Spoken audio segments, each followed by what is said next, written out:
About what's next. Go to financialsurvivalnetwork.com and sign up for your free weekly newsletter. You'll also get 3 free reports. The Financial Survival Network.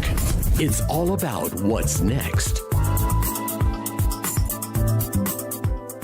Welcome, and you are listening to the Financial Survival Network. I'm Kerry Lutz. It's 10/11/17. Much happening in the cryptocurrency space. One in particular seems to be dominant, and you can probably guess what that is. Hey, questions, comments for myself or Andrew Hoffman, send us an email, kl@kerrylutz.com, or just use the comment section that you'll see on any post, any podcast or audio that we do. You can comment on anything you see on the site, and please feel free to. Andy, hey, good morning. Good morning, Kerry. It's just still crazy for me to think that I'm not talking about like precious metals and the same things that I've been talking about forever. And yes, of course, I do talk about gold in my cryptogoldcentral.com, but it's my area of focus now is cryptocurrency, and it's just it's a new world for me, and it's just very exciting to be doing something that I really, really love and doing it for myself. Yeah, well, there's nothing like being in business for yourself. I have been in business for myself my whole life. I've never worked for anybody else, and I have no regrets about it, believe me.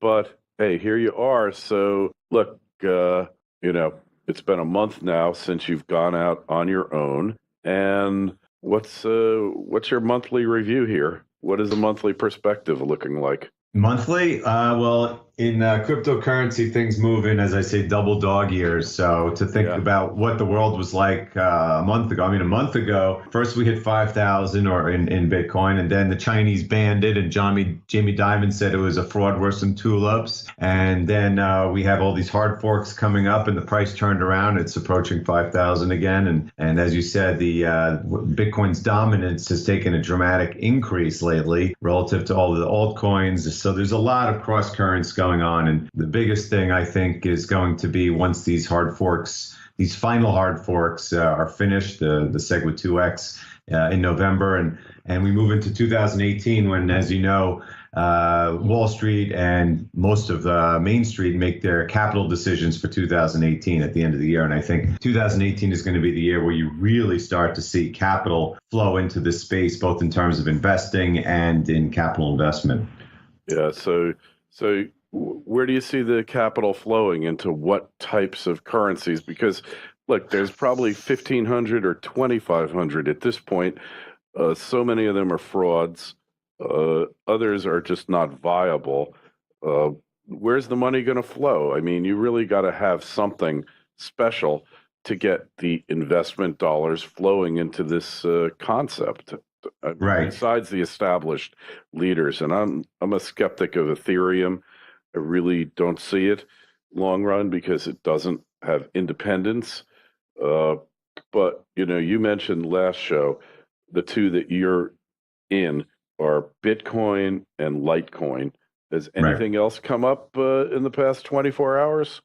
Right. Well, when I talk about 2018 capital spending, I'm talking about both Wall Street and Main Street. And I guess part of, in the middle there would be venture capital, Silicon Valley, that kind of stuff, because there's going to be investment into the products, like to make Bitcoin better, the technologies, especially now that this segregated witness has been activated last month, which it fixed something in the protocol that now will enable all these second layer technologies to be added on top of it. So I think you're going to see a massive increase. I'm talking about billions that are going to go into companies that are looking to create applications to put onto Bitcoin and also onto other coins, secondarily like Ethereum and the other ones. But, as I've said, I wrote a piece in my Crypto Gold Central a few weeks ago called Trillions Will Enter the Space, Likely Half in Bitcoin, because Bitcoin is now, it's half of the dominance index, and it's far more than half of the usage. And when I say the dominance index, I'm talking about its $80 billion market cap relative to the market cap of the entire space. The problem is that most of those, you say most of those companies, I don't know what you call them, are frauds, but their accounting is fraudulent too. They may pre-mine, like a company may say, okay, a coin may come out and say, we have, like Ripple, we have 8 billion units of Ripple. We're going to distribute them when the central Ripple people will distribute them at will, like a central bank handing out free money. But we're going to count it in our market cap. So multiply our little 10-cent price by 8 billion units. Yeah. And so it would be no different really than in Wall Street when a company has authorized stock where the board says, okay, we are authorized to issue all these shares. We haven't done it yet. No one's bought them, but we're going to count them in our market cap. So I would say if you took out all of those pre-mined coins, Bitcoin's dominance is probably closer to 3/4 as opposed to the half that it shows up. But more importantly, it's been moving up. There was a scare earlier this year when they said, "Oh, Ethereum's going to take over," which was all, it was all based on ridiculous hype and propaganda. And the dominance went down to like 35%, and now it's back up to like 53 and rising. And as for you say, well, what are the other things in the space? Look, I got into the space as a monetary guy for one sole reason, because I was looking for something that, like gold, can preserve value. And gold's price is held down. It'll rise because it's been held down by the government. Bitcoin's price is not held down. It's just super undervalued because it's brand new and the world is learning about it. And I think it already has. See, now I'm on my own. I don't have to couch what I say. I think Bitcoin is superior to gold already, as far as a store of value and all the hurdles that it faces going into the future. I still love gold, but I think Bitcoin is rapidly turning itself into digital gold. And the only other cryptocurrency out there that has those properties are Litecoin, which was in fact forked off of Bitcoin in 2011. It has 4 times the supply, and it obviously doesn't have the network effect because it's not as widely used. But it definitely has those properties, and that's why I have a small position. But everything else, to me, I don't consider them cryptocurrencies. I consider them tech stocks. Like Ethereum is. Anything, like you said, anything that's centralized, that has an Ethereum foundation or the guy who created it is not a cryptocurrency. Crypto to me means decentralized. It means no one runs it. And there's only a handful of them out there, which Bitcoin and Litecoin are the 2 kings of. So I have beyond zero interest in Ethereum. In fact, I think Ethereum is going to eventually be outcompeted by one or more companies. So, when Peter Schiff goes out and says Bitcoin can't be the one that wins because it's the first, which is ridiculous because it already has a network effect that cannot be will never be surpassed. But as far as Ethereum and these other guys, absolutely. There's no way that the first in any of these sectors is going to survive with all the capital investment that's going to come in. Yeah. Obviously, they're talking about linking them to Visa and MasterCard now. You heard anything about that? I don't know about linking to MasterCard and Visa, because the way I look at it, I'm looking mostly from a Bitcoin standpoint. And to me, Bitcoin is the biggest competitor that MasterCard and Visa have ever had. I've written articles, I've written like 280 posts already in just a month. So for $225 a year, I've already given 280 posts in just 1 month. Okay. Yeah. But I've written specific articles about all of the flaws of MasterCard and Visa, how unbelievable the usurious fees, the information gets stolen. I just had my MasterCard information stolen last month for $3,000 of charges and all the inefficiencies that go into it. So I think MasterCard and Visa are on their last legs. So I don't think that trying to supplement MasterCard and Visa as opposed to just destroy them is not going to help. Yeah. So you think you don't think it's going to be a question of if you can't beat them, join them? So they'll get 1% instead of 3%, but they'll get something, and the volume of transactions will probably go up substantially. For now. I mean, look, it's not over yet. MasterCard and Visa aren't going away just yet. But to me, just like when you look at the monetary aspects and the banking aspects of Bitcoin compared to the banking system, like doing wires compared to just sending Bitcoin, it's like Flintstones versus Star Trek. And the same thing goes for the payment processing aspects of Bitcoin versus Visa and MasterCard. Visa and MasterCard are archaic. They are useful right now, but in a world that's dominated by cryptocurrency. And again, Bitcoin is going to be the king of store value, that kind, but there's going to be other cryptocurrencies that are all going to play a role in the payments processing world. It's not going to be one coin that processes everything. And in that aspect, there is going to be dozens of coins out there that do things far better and far cheaper and more efficiently than Visa and MasterCard. So I think the whole current credit card system is just as archaic and on its way out as the fiat currency regime. Yeah, well, one thing's for sure, these networks that they use to process transactions, to clear them on the credit card network, well, they've gotten a lot better over the years. They're still very susceptible. They're prone to error. They're prone to missing stuff. And then the usurious nature of these credit card companies, where they really sock you with the fees. Like, you want to do a credit card, take it for your business, they take 3 or 4% off the top.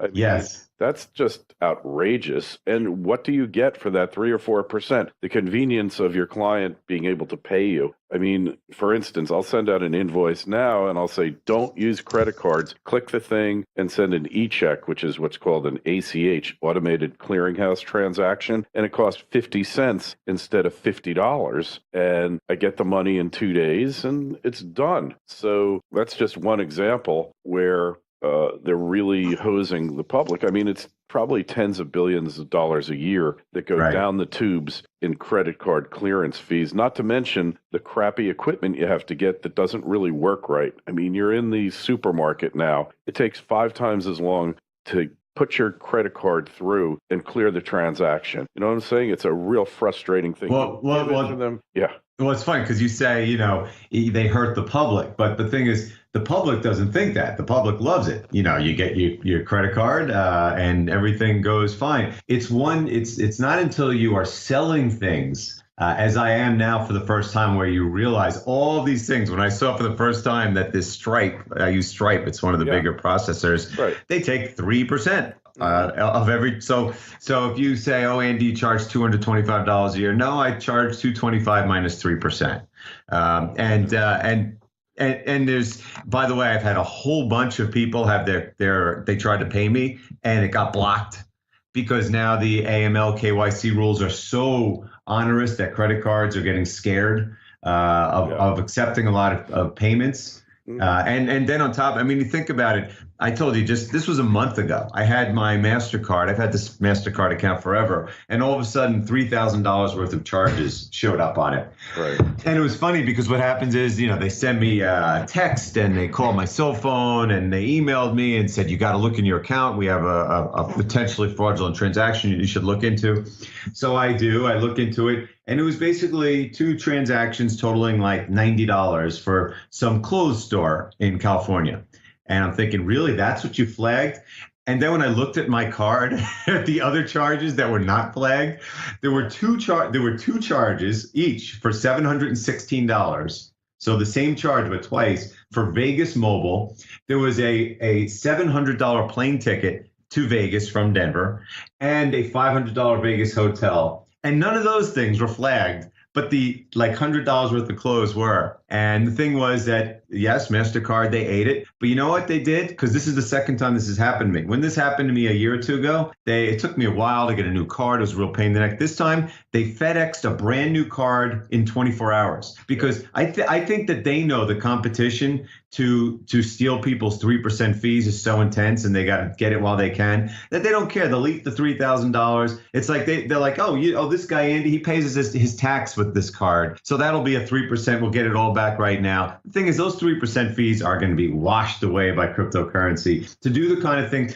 let's say I was just settling in Bitcoin, forget the government won't let you do it and the taxes, but let's say I was just saying, sell for Bitcoin and you send it to me and that's it. The fees would be pretty much zero. It might be 0.003% instead of 3%. And that's where the world will go, whether it's through the legacy system adapting to compete with Bitcoin, which is pretty much impossible to do because you have to have, you have costs and you have to make a profit, or it'll just be eliminated. And that's why I think the world's going. Decentralized wealth storage of value and decentralized payments processing are the future. And it's not the far future. It's the near future. It's funny. The banks and the financial system. Like I said, probably tens of billions of dollars, Visa, MasterCard, American Express, on these little nickel dime fees. What's the future for American Express if they can't get that? They're just going to up the fee they charge on your credit card? I don't know what it's going to be. American Express, I think, has already killed itself. They had this one little brief period where they were like, well, we're the best. We're so high end. We can protect you against everything, and we're worth it with our higher fees. Well, you know what? Now MasterCard and Visa, again, desperate to keep the 3% fees. They'll eat everything. You dispute anything, they'll take it. They'll just eat the charge-offs and keep making it up in volume because they know people are using cash less and less. To the point where American Express has competed itself out of the picture. It's no longer any different than the other cards, except it still has that reputation, so no one wants to deal with it anymore. And so, they had their period of extraordinary gains, and now that's over. And now the rest are all, scrambling to like rats to get the last crumbs before those 3% fees go away. And what's going to make them go away? It's going to be cryptocurrency. Even if it does, just as a start, if it takes some time, make them compete their fees down from 3% to 2% to 1% as more and more people start accepting Bitcoin, as I would love to do. I would love to keep the Bitcoin, let alone accept it and have it, transferred into dollars. So it's good. That's how cryptocurrency is going to help the public, even if the public isn't using it. Yeah. Well, you can see it. There's no question that credit cards it's hard to believe they can be obsolete, Andy. I mean, they've been such a vital part of whatever our economy is now, and we can talk about that forever. But you know what I'm saying? They've been around for decades now, and it's remarkable to think that they're going the way of the buggy whip. Yeah, well, gold standards, and forget the fact that gold standards never work because the governments really just steal the gold. If they actually, saved it or were good custodians of it, they might have lasted a lot longer. But aside from those aspects, gold as a monetary system, not as a store of value, was obsoleted by the ability to do all this digital stuff. And all this digital stuff is being obsoleted by a decentralized payment system that doesn't require profits. It just requires efficiency. And the same thing can. Yeah. And the same thing, even gold as a store of value. It's amazing. It's not going away, especially because all the older generations that already have their wealth are not going to touch Bitcoin. So gold's going to have several decades at least where the demand is very high. But in general, as I've said, the smaller packages, people are realizing that you could save $1 billion. You don't even need a device. You could literally just store the private keys in your head. So you can have $1 billion of wealth and not have to keep it anywhere. It could be in the ether of the cryptocurrency, the Bitcoin ether, and you don't have to store it. No one has to know about it. It's just absolutely amazing. The world is changing, and how anyone does not at least do the research to realize how much the world is changing, especially all these topics we're talking about. Before in recent weeks, we've talked about all the things that have gone the way of the buggy whip. Retail stores are going the way of the buggy whip. Banks, the branch banks, supermarkets, books. There's going to be no books. I mean, literally, there will be no books. Not only will there be no hardcover books, but I think the concept of books itself is starting to die because everyone is getting their information online, and there's so much literature that's being written online. That's how radically society and culture is changing. Yeah, well, it'll be a shame to see books go away, but the general public's been reading less and less books, newspapers, you name it. It's a trend that's 50 years in the making. So probably. Yeah, that's the internet. Because I mean, look, I don't even know if the word's inundated. It's just my life is reading the internet. So as a result, I have less time to read books, and I'm more educated because of it, because I'm focusing in on things. It's just that's just a cultural change. Yeah, totally. I'm with you on it. Well, big changes are coming. Every aspect of society, every aspect of life as you know it, the automation craze. We could spend 5 shows just on that, how it's making so many of the jobs that you're working now totally unnecessary, superfluous. And what's going to happen then when you got tens of millions of people really out there no longer viable in the job market? I mean, that one's pretty amazing too, you know? Well, anyway, check out Andy's site. Just tell us the site again, Andy. CryptoGoldCentral.com. Remember, I have a 7-day free trial. It's that simple. You go in, you just sign up. I don't take your credit card information. I don't send you follow-up emails. Just go and read the stuff. Learn a bit about cryptocurrency and its role in the world. And, you know, anyone who knows me knows you're going to get both quantity and quality, because those 280 posts are not just like a line here and there. Right? They're well thought out things about topics that matter. And it's, by the way, it's really exciting. It's fun. It's for the first time in so long. Look, not much happens in the gold world. It just is. It waits for something bad to happen, good to happen, and all the facts are out there. But in cryptocurrency, it's so much fun. And on top of that, it's the best bull market that I've seen in my lifetime. And I think we're in the first inning. Amazing. Well, hey, so email us, klkerrylutz.com. And don't forget, use the comment tab on the site on financialsurvivalnetwork.com. The Twitter feed's at Kerry Lutz. The Facebook page is Financial Survival Network. Andy, we'll catch up with you next week. Looking forward to it. FSN Radio. It's all about what's next. Go to financialsurvivalnetwork.com and sign up for your free weekly newsletter. You'll also get 3 free reports. The Financial Survival Network.